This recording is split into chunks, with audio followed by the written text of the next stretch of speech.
জনপ্রিয় অভিনেত্রী শবনম ফারিয়া নানা কারণে আলোচনায় থাকেন। সামাজিক যোগাযোগ মাধ্যমে সরব থাকায় অনেকেই তার সমালোচনা করেন।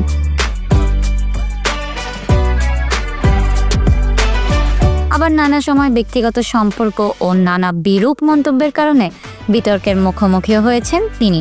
সম্প্রতি সামাজিক যোগাযোগ মাধ্যমে ছড়িয়ে পড়েছে শবনম ফারিয়ার বেশ কিছু ছবিগুলোর মধ্যে মুখের গড়ন ফারিয়ার মতো হলেও শারীরিক গঠনে পার্থক্য রয়েছে, তাই ফ্যাক্ট চেকার সংস্থা এটার সত্যতা যাচাইয়ের চেষ্টা করেছে। তবে রিউমার স্ক্যানার টিমের অনুসন্ধানে জানা যায় প্রচারিত ছবিগুলো শবনম ফারিয়ার নয়, বরং ইন্টারনেট থেকে ভিন্ন এক নারীর ছবি সংগ্রহ করে তাতে কৃত্রিম বুদ্ধিমত্তা প্রযুক্তির সাহায্যে শবনম ফারিয়ার মুখমণ্ডল প্রতিস্থাপন করে ছবিগুলো তৈরি ও প্রচার করা হয়েছে।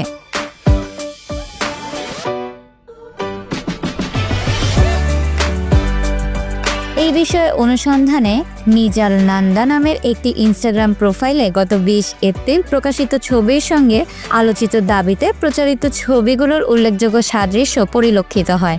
মুখমণ্ডলের সামান্য পার্থক্য ছাড়া অন্যান্য উপাদানে ছবিগুলোর মধ্যে মিল দেখা যায়। প্রোফাইলটি পর্যবেক্ষণ করে দেখা যায় সেখানে একই নারীর আরও অসংখ্য ছবি রয়েছে।